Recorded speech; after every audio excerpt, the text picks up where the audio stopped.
नरेंद्र भाई, ये लोग 5 तरफ से घेरने की कोशिश कर रहे हैं। एक तरफ पंजाब से किसान दिल्ली की तरफ बढ़ रहे हैं, दूसरी तरफ संसद में विपक्ष कार्यवाही नहीं चलने दे रहा। बॉलीवुड नैरेटिव बना रहा है, सीजेपी सोशल मीडिया पर आग लगा रही है और इनका सबसे बड़ा हथियार है सोनम वांगचुक। अगर वांगचुक की तबीयत ज्यादा बिगड़ गई तो ये लोग देश भर में बवाल खड़ा कर देंगे। प्रधानमंत्री मोदी ने अपनी चाय का कप मेज पर रखा और कुछ पल की खामोशी के बाद बोले, अमित, जब दुश्मन चक्रव्यूह रचे तो उसे उसी के जाल में फंसाना चाहिए। इनकी सबसे बड़ी ताकत क्या है? सोशल मीडिया का प्रोपेगेंडा और वांगचुक की इमेज। हम इन्हीं दोनों को निशाना बनाएंगे। क्या प्लान है? पहला कदम, कल सुबह मैं खुद कैमरे के सामने आऊंगा और सीधे युवाओं से बात करूंगा। नीट पेपर लीक पर फास्ट ट्रैक कोर्ट और सख्त सजा का ऐलान होगा। जब देश का प्रधानमंत्री खुद गारंटी देगा तो असली स्टूडेंट शांत हो जाएंगे और दंगाई अलग थलग पड़ जाएंगे। दूसरा कदम, हमें सिस्टम की सफाई करनी होगी।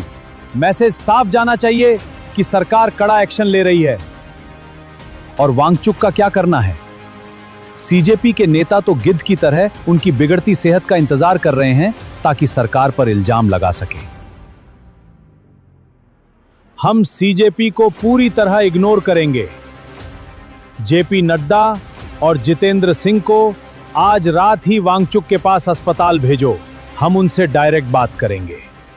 ये सिर्फ एक साधारण बातचीत नहीं थी, ये भारत के खिलाफ रची गई एक बहुत बड़ी साजिश को कुचलने का अचूक ब्लूप्रिंट था, जिस पर अगले ही दिन से काम शुरू होने वाला था।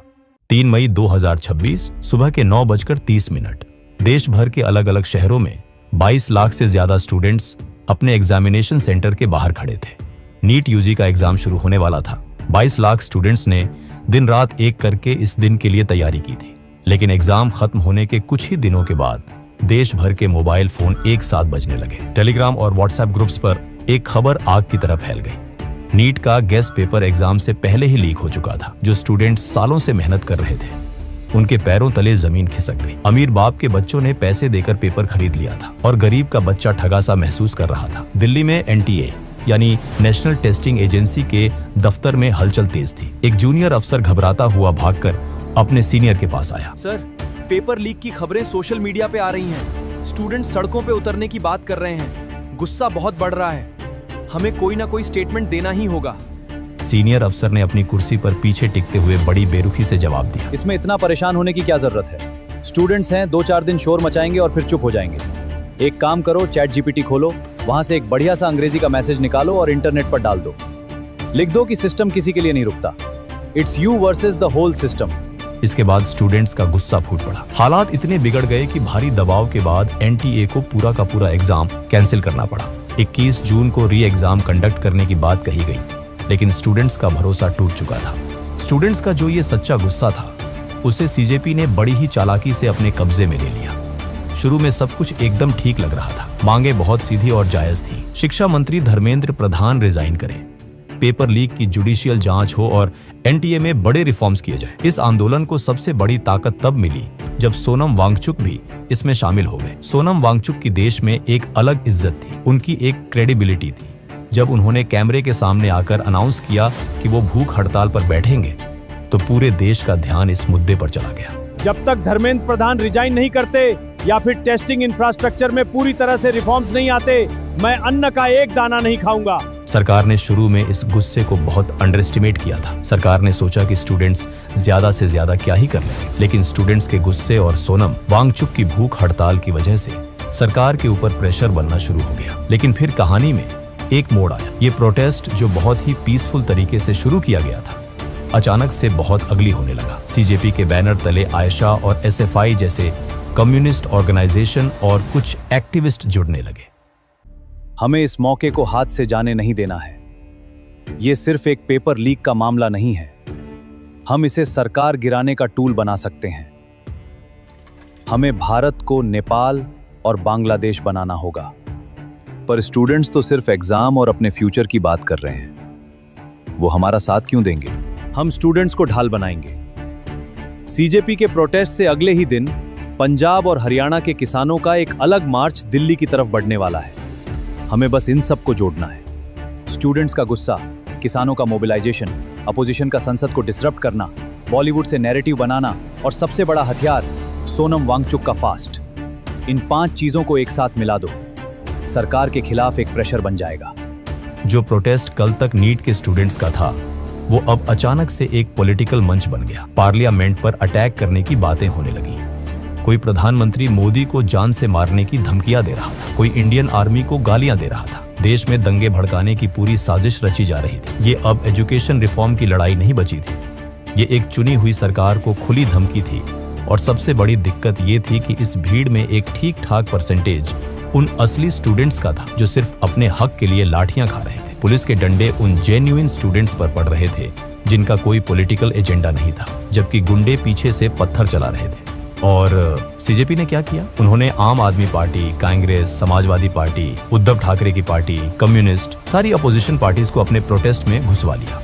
इत्तेफाक देखिए, कर्नाटका में कांग्रेस की सरकार के अंदर रिसेंटली पेपर लीक हुए थे। पंजाब में आम आदमी पार्टी की सरकार के अंदर भी पेपर लीक हुए थे। आम आदमी पार्टी की पंजाब पुलिस कुछ हफ्ते पहले ही उन स्टूडेंट्स को पीट रही थी जो सड़कों पर जॉब्स के लिए प्रोटेस्ट कर रहे थे। लेकिन सीजेपी ने भारत सरकार से तो सवाल पूछे, पर इन पार्टियों से एक भी सवाल नहीं पूछा। 20 जुलाई को जब एक बड़ा प्रोटेस्ट अनाउंस हुआ तो सड़कों पर वायलेंस की खबरें आने लगी।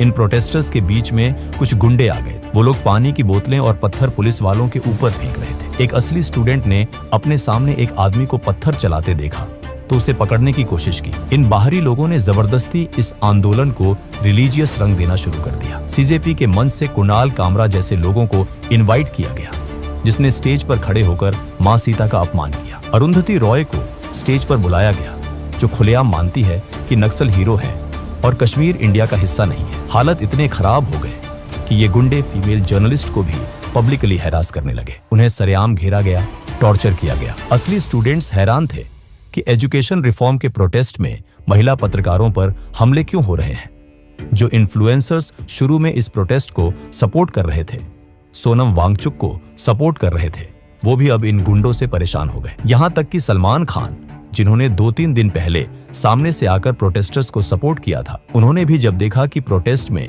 किस तरह की गुंडागर्दी हो रही है, तो उन्होंने भी सोनम वांगचुक को मैसेज दिया, सोनम भाई अब हो गया, अब ये प्रोटेस्ट कुछ और ही बन गया है, आप अपना फास्ट तोड़िए। गवर्नमेंट ने ऑलरेडी बोल दिया है कि वो इस प्रॉब्लम को फिक्स करने की कोशिश कर रहे हैं।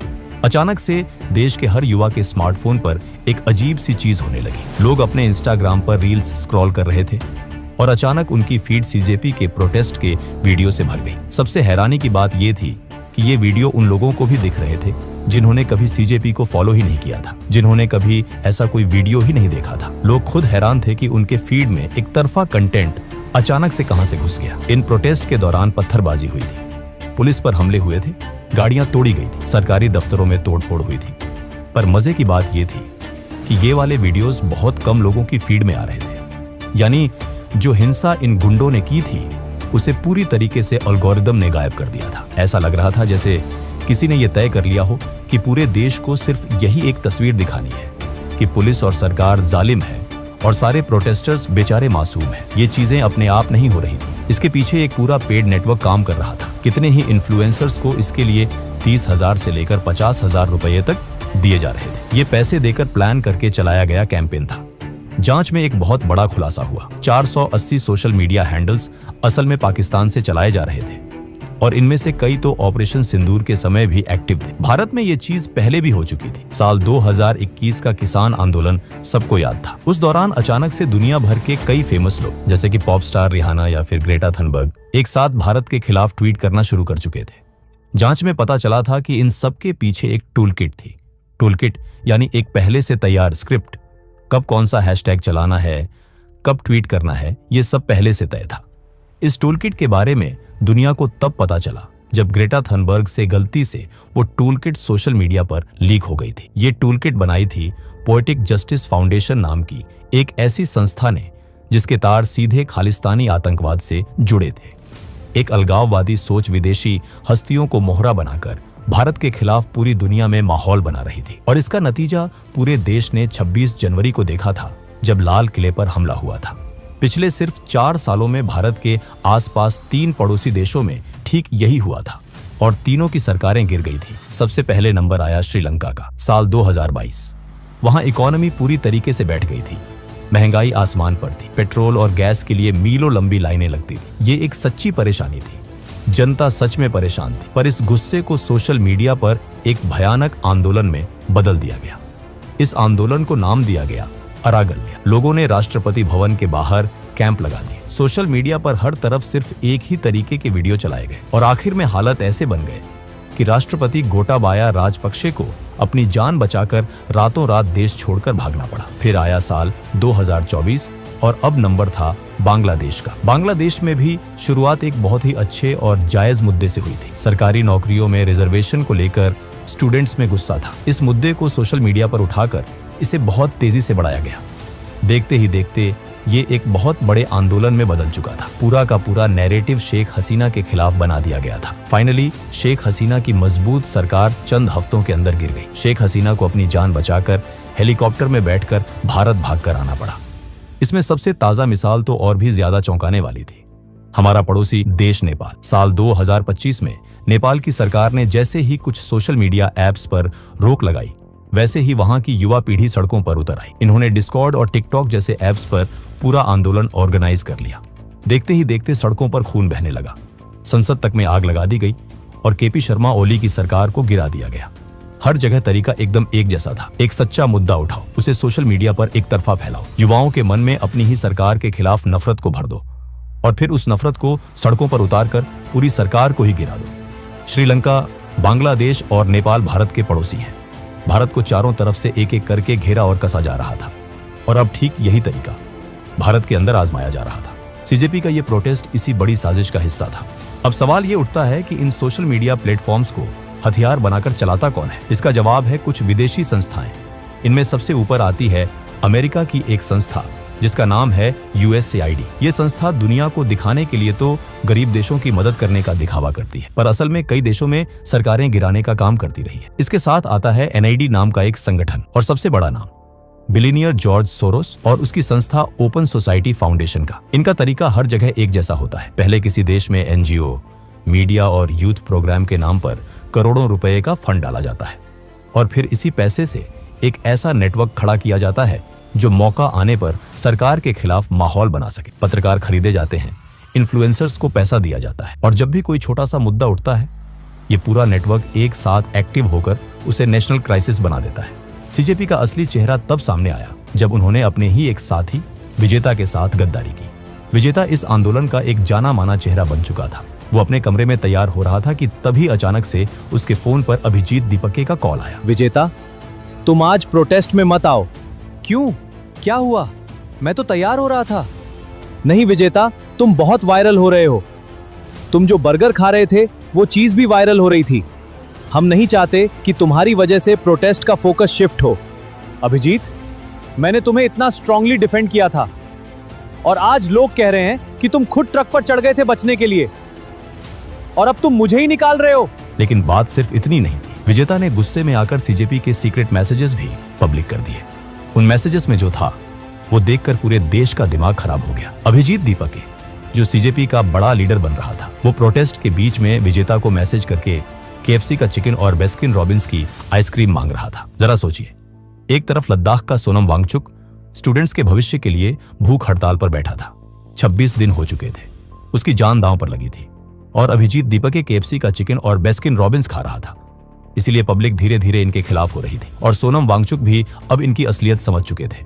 वही जब सड़कों पर असली स्टूडेंट्स पर डंडे पड़ रहे थे, तब अभिजीत दीपके पुलिस को देखकर ट्रक में छुपा हुआ था। दहिया पास के एक एयर कंडीशनर मॉल में बैठकर बर्गर खा रहा था और रंका और दास नाम के लीडर्स AC रूम में बैठकर JP नड्डा के साथ चिल कर रहे थे। मोदी सरकार ये सब बहुत ध्यान से देख रही थी। सीजेपी की लीडरशिप ने अपनी सारी क्रेडिबिलिटी पर पानी फेर दिया था। स्टूडेंट्स के मन में भी इस हिंसा और गुंडागर्दी को देखकर निराशा आ गई थी और ठीक इसी मोमेंट पर जब दुश्मनों को लग रहा था कि उनका प्लान सक्सेसफुल होने वाला है, प्रधानमंत्री मोदी ने पूरे नैरेटिव को पलट कर रख दिया। सीजेपी की पूरी ताकत सोशल मीडिया थी। इस मूवमेंट का मेन मोबिलाइजेशन सोशल मीडिया से ही हुआ था। इसलिए जब मामला नाक के ऊपर गया तो मोदी ने भी ट्रेडिशनल मीडिया की जगह सोशल मीडिया का ही रास्ता चुना।